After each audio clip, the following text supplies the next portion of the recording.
Hello and welcome to week two. We're going to cover incorporations, how to actually form a corporation. To do that, we are going to look at what I call an entity continuum. And what is this? You want to start easy, basic, and move to the right of this graph or this chart. And I'll explain why. If you get all excited about how cool an S corporation is and you form your startup as an S corp, and then you decide that, wow, I need to hire a CPA to file the tax return for the corporation. Once I put in assets, I can't take them out without paying tax. Because again, once you get to the corporation level, you don't actually own the assets within the company. You own stock that represents an interest in the company. And so if I were to purchase a vehicle in the name of an S Corp or a C Corp, and then I decide that, you know what, this business isn't going anywhere. I'm just going to shut it down and I'm going to transfer the title of the $65,000 vehicle into my own name. You can't do that because you don't actually own it. The company does. And so you would actually have to pay tax on fair market value because you'd actually, in a sense, have to buy it from the corporation. So let's say you start as a sole prop, which you should never do actually, right? But you start as a sole prop. You can move from sole prop to a partnership because you're getting busy. And then you can go from a partnership to an LLC. You can always convert an LLC into a corp or a C corp. So we can always move to the right, but we cannot go backwards. Choice of business entity, don't make it overcomplicated, meaning the one that you choose right up front. So let's say your vision is a nationwide or international business, and so you're thinking, I need to raise tens of millions of dollars in capital, and I know to do that, I'm going to have my company stock traded on the public markets, New York Stock Exchange, etc. So in order to do that, I need to be a C corporation. So I'm just going to start as a C corporation. Very complicated, not easy to do, double taxation. So again, maybe you start as an LLC and then you move to C Corp later. How do you form a corporation? That's going to be the focus from this point forward in the remainder of this video. So incorporation where? Generally, where you're situated. When I'm talking about that is every state has its own, let's call it, set of business law rules. And so if you are living in Michigan and you're launching a business in Michigan, you most likely would incorporate your business in the state of Michigan. You cannot incorporate at the federal level. If I form a corporation or an LLC in the state of Michigan, can I operate in other states? Absolutely. But you must choose a state of origin. You have to incorporate somewhere, and you're going to have to do it at a state level. And it's easier to do it in the state that you reside. Now, don't assume that your business name is available. Okay. So what you need to do is you need to click on this link. You go to LARA, LARA, in the state of Michigan or any state, and you search name availability to see if there's already a business in your state with the name that you want. Okay. If that name is available, so you picked a name and it is not already taken, you can reserve it. You're not actually forming the business. You're just saying, hey, I'm claiming this name right now until I figure out the details, whether I want to be an LLC, corporation, etc. This is what the application for reservation of name looks like. And it's pretty simple. You put your information up here, name of the business here, Professor G, whatever I want to do. And if I'm thinking about being an LLC, it's $25. A for-profit corporation, $10. The name reservation is good for 10 months. You can actually do this online.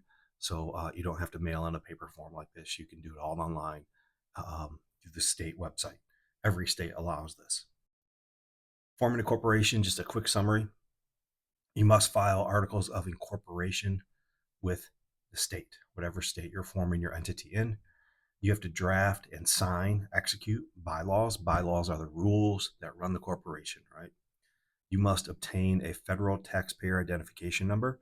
So everyone listening to this video, I assume you have a social security number. Even if you're an international student, if you're going to be employed in the US, you'll have to get a taxpayer identification number.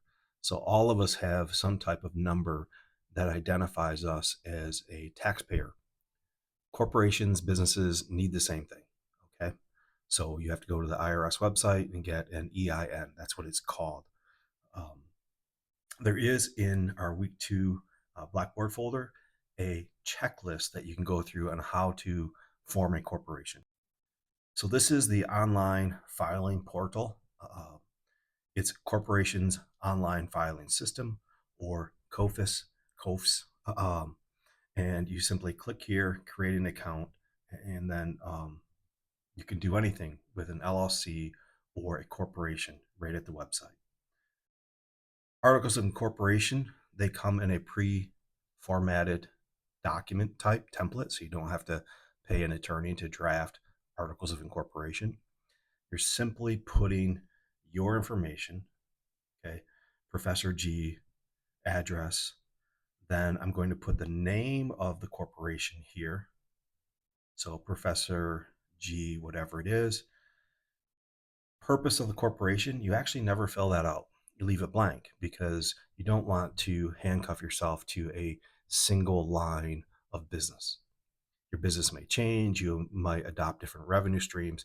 So this simply says you are forming your corporation, your business, for any lawful purpose. That's all you need. You don't have to tell the state of Michigan what you're doing. Now here, again, for an S corporation, you can't have different types of stock, common versus preferred. Difference is preferred, they get paid dividend first. Then if there's money left, it goes to common. So now, this is again only for C corporations. So here's what I would do. If you're thinking about forming a corporation, think it through. Talk to me, talk to somebody else. Do you need 2 classes of stock or not? If you're going to be converting this corporation to an S corp, you can't do this. So you would simply say, 100,000 shares of common stock. Resident agent, who is that? If the state of Michigan needed to send a communication to the business, could be anything, could be a complaint by a consumer, could be a bill, whatever. They need to have a physical person to send it to. So resident agent is not necessarily who's in charge of the business, it's the contact person for the business, and then an address. Now you can put other stuff over here, the names, addresses of the incorporators. So I would simply put my name here. You can add more people to the entity later. So let's say you're just the founding member and you haven't figured out who's going to be the secretary, the vice president, and stuff like that. You can do that later. This is just the initial filing with the state of Michigan. Now, how much does it cost to form? If you want, the standard fee is $50, okay, to file these forms. In addition to that 50, if you want same day, 2 hour, 1 hour, don't do any of that. It takes about 5 to 7 business days to get the $50 filing processed, and that's good enough. Bylaws, what are they?